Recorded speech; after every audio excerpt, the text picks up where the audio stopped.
Hello students, today we will discuss about the relative strengths of acids and bases. ठीक है, तो first of all यहाँ हम देखेंगे कि what are strong acids and what are weak acids.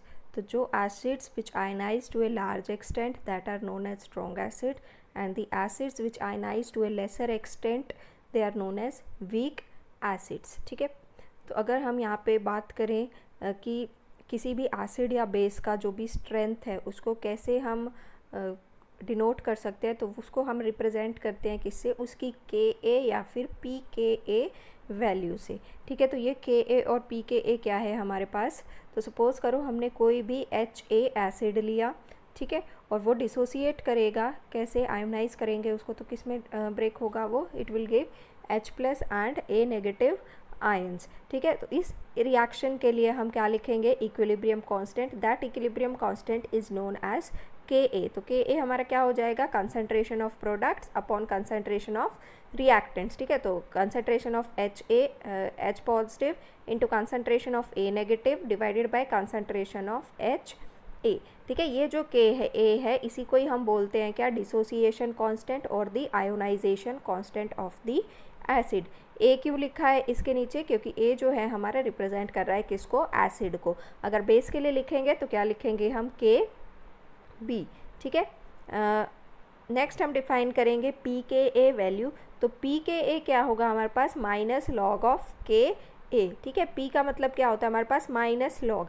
तो p क्या लिख दिया मैंने, माइनस लॉग। जैसे PH लिखते हैं हम तो क्या लिखते हैं, minus log of H positive ions. ठीक है, तो p मतलब क्या हो गया हमारा, माइनस का लॉग। तो pKa will be equal to minus log Ka और that is equal to 1 upon में लॉग Ka। अब जितना ज़्यादा हमारा स्ट्रॉन्ग एसिड होगा उतना ही ज़्यादा वो क्या करेगा, आयोनाइज करेगा, उतना ही ज़्यादा उसका इक्विलिब्रियम कांस्टेंट का वैल्यू होगा। ठीक है, the stronger is the acid the larger will it ionise and larger will be the value of Ka। तो मतलब कि Ka के तो क्या है, डायरेक्टली प्रोपोर्शनल है एसिडिक स्ट्रेंथ, लेकिन pKa के कैसे होगा, इन्वर्सली होगा। Larger the value of pKa weaker will be the acid. ठीक है, तो अगर वीक एसिड है तो उसका pKa लार्ज होगा, अगर स्ट्रॉन्ग एसिड है तो उसका pKa स्मॉल होगा। अगर Ka की बात करें तो strong acid larger Ka, weak acid smaller Ka। ठीक है, ये थी हमारी एसिड के लिए। अगर यही बात हम करें बेस के लिए, तो बेस हमारा जो है that will ionize to give OH negative ions. तो हमने कोई भी बेस ले लिया MOH, it will ionize as M positive and OH negative. इसका इक्विलिब्रियम कांस्टेंट जो हमने लिख लिया, ionization constant, that will be Kb is equal to M positive into OH negative upon concentration of MOH। Similarly इसका भी हम क्या लिख सकते हैं, pKb that will be equal to minus log of Kb। इसमें भी हमारा सेम चीज़ रहेगा कि जितना ज़्यादा स्ट्रॉन्ग बेस होगा उतनी ज़्यादा उसकी Kb की वैल्यू होगी। ठीक है, और जितना स्ट्रॉन्ग बेस होगा उतनी ही कम उसकी pKb वैल्यू होगी। ठीक है, अगर स्ट्रॉन्ग बेस है तो अकेला अगर मैं Kb लूँ तो वो कैसी होगी, हाई, और अगर pKb लूँ तो वो कैसी होगी, लो। और जो हमारा वीक बेस है उसके लिए जस्ट इसका अपोजिट हो जाएगा। Next is the strength of hydro acid. तो यहाँ पे हम हाइड्राइड्स की स्ट्रेंथ को डिस्कस करेंगे। हाइड्रो एसिड्स ना बोल के हम यहाँ इसको क्या बोलेंगे, हाइड्राइड्स, मतलब कंपाउंड्स विद हाइड्रोजन। तो यहाँ पे जैसे हमने कंपेयर किया acidic strength of CH4, NH3, H2O and HF। तो HF जो है इसमें सबसे ज़्यादा एसिडिक है and CH4 is the least acidic. मतलब जब हम पीरियड में मूव कर रहे हैं लेफ़्ट टू राइट, तो जो एसिडिक स्ट्रेंथ है हाइड्राइड्स की वो क्या करेगी, इंक्रीज़ करेगी। इसको हम किसके बेस पे एक्सप्लेन करेंगे, on the basis of electronegativity. अब जो F है वो क्या है, यहाँ पे सबसे ज़्यादा इलेक्ट्रोनेगेटिव है, मतलब वो इलेक्ट्रॉन्स को अपनी तरफ ज़्यादा अट्रैक्ट करेगा, जिससे H+ आयन का जो रिमूवल है वो क्या हो जाएगा, ईजी हो जाएगा। ठीक है, the element has more and more tendency to withdraw electron pair from H and therefore ionic character increases. Consequently the release of H+ ions becomes more and more easy. ठीक है, तो H+ आयन जो easily loose करेगा वो क्या होगा, ज़्यादा acidic होगा। सिमिलरली अगर हम बात करें PH3, H2S एंड HCl की, ठीक है, तो इसमें Cl सबसे ज़्यादा इलेक्ट्रोनेगेटिव है। Cl जो है HCl है जैसे, ठीक है, तो Cl जो है इलेक्ट्रोनेगेटिव है, तो इलेक्ट्रॉन्स को अपनी तरफ क्या करेगा, विड्रॉ करेगा। एज अ रिजल्ट H+ का रिमूवल क्या हो जाएगा, ईजी हो जाएगा, इसलिए HCl क्या होगा, that will be more stronger acid. Next is the hydro acids of the elements of A group, ठीक है, हाइड्रो एसिड्स एक ही ग्रुप के, फॉर एग्जाम्पल यहाँ पे हमने लिया है किसका, हैलोजेंस का, ठीक है, तो यहाँ पे हम डिस्कस कर रहे हैं acidic strength of HF, HCl, HBr and HI। ये जो है यहाँ पे एक्सेप्शनल है इधर, ठीक है, इसको हम सिर्फ इलेक्ट्रोनेगेटिविटी के बेस पे एक्सप्लेन नहीं कर सकते। अब सपोज करो अगर ये जो ट्रेंड है, ठीक है, हमें देखना है कि HF, HCl, HBr और HI में सबसे ज़्यादा एसिडिक कौन है, तो अगर हम यहाँ पे लगाएं किसका कंसेप्ट, इलेक्ट्रोनेगेटिविटी का कंसेप्ट, तो F क्या है, सबसे ज़्यादा इलेक्ट्रोनेगेटिव है, तो ये सबसे ज़्यादा इलेक्ट्रॉन्स को क्या करेगा, अपनी तरफ विड्रॉ करेगा। तो मतलब इसमें H+ का रिमूवल क्या होना चाहिए, सबसे इजी होना चाहिए। As a result HF should be the strongest acid, but जो केस है यहाँ पे ऑर्डर है वो रिवर्स है, HF स्ट्रॉन्गेस्ट एसिड ना होके कौन है यहाँ पे, HI is the strongest acid. तो यहाँ पे हम इसको कैसे एक्सप्लेन करेंगे कि जो हमारा एसिडिक स्ट्रेंथ है वो डिपेंड करता है किन फैक्टर्स पे, एक तो इलेक्ट्रोनेगेटिविटी पे और एक साइज ऑफ एटम पे, ठीक है, तो यहाँ पे जो हमारा इलेक्ट्रोनेगेटिविटी फैक्टर है वो इसको एक्सप्लेन नहीं कर पाता।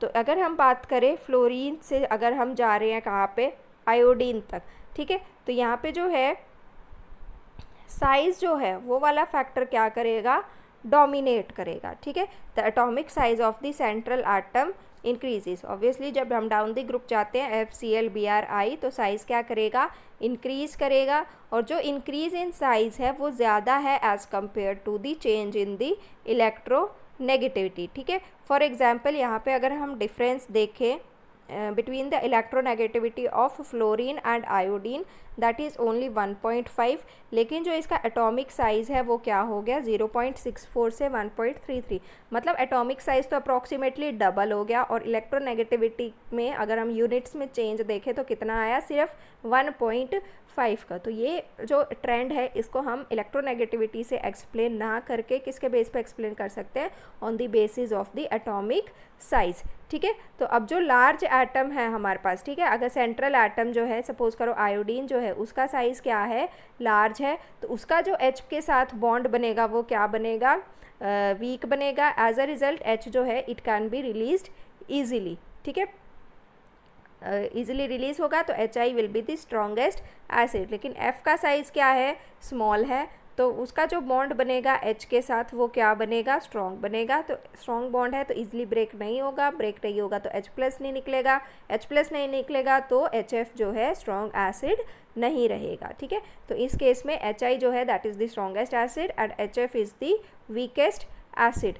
नेक्स्ट इसको हम एक्सप्लेन कर सकते हैं on the basis of the strength of the conjugate base. Conjugate base क्या है, किसके लिए देते हैं हम, एसिड के लिए। तो HX अगर हमारा कोई भी एसिड है तो उसमें से क्या डिसोसिएट होके क्या बना, H+ एंड X नेगेटिव, तो H+ रिमूव करने के बाद जो बचता है ये X negative, this is known as the conjugate base of HX, ठीक है। तो यहाँ पे कंजुगेट बेस हमारे पास क्या क्या बनेगा, सपोज HF है तो H+ एंड F नेगेटिव, तो पहले केस में क्या बनेगा, F negative, Cl negative, Br negative and I negative. जितना ज़्यादा वीक कंजुगेट बेस होगा उतना ही ज़्यादा स्ट्रॉन्ग उसके करस्पॉन्डिंग वाला एसिड होगा, ठीक है। और अगर ये स्ट्रॉन्ग है कंजुगेट बेस तो एसिड कैसा हो जाएगा, वीक, ठीक है। अपोजिट ट्रेंड है, वीक CB तो उसका स्ट्रॉन्ग एसिड, स्ट्रॉन्ग CB तो उसके करस्पॉन्डिंग जो एसिड है दैट विल बी वीक। तो यहाँ पे अगर हम डिस्कस करें basic strength of F negative, Cl negative, Br negative and I negative, तो I नेगेटिव का साइज़ क्या है, यहाँ पे सबसे लार्ज है, तो मतलब इसकी इलेक्ट्रॉन डेंसिटी जो है वो क्या है, कम है, ठीक है। साइज़ ज़्यादा है और चार्ज उतना ही है, ठीक है, मतलब बड़े साइज़ में थोड़ा चार्ज प्रेजेंट है तो इलेक्ट्रॉन डेंसिटी क्या हो गई, कम हो गई। और F नेगेटिव के केस में छोटे साइज़ में उतना ही चार्ज प्रेजेंट है तो इलेक्ट्रॉन डेंसिटी क्या हो गई, ज़्यादा हो गई।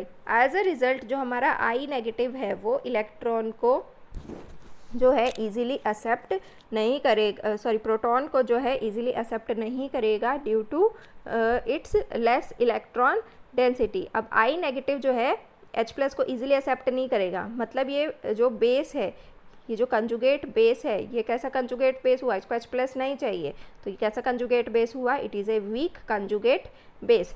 F नेगेटिव, इलेक्ट्रॉन डेंसिटी इस पे बहुत ज़्यादा है, मतलब कि H प्लस को ईजिली एक्सेप्ट कर सकता है, H प्लस को ईजिली एक्सेप्ट करेगा, दैट मीन्स ये स्ट्रॉन्ग बेस हो गया, तो this is a strong conjugate base. तो स्ट्रॉन्ग Cb के करस्पॉन्डिंग जो एसिड था HF वो कैसा हो गया, वीक एसिड। वीक कंजुगेट के बेस के अकॉर्डिंग के करस्पॉन्डिंग जो एसिड था HI वो कैसा हो गया, स्ट्रॉन्ग एसिड।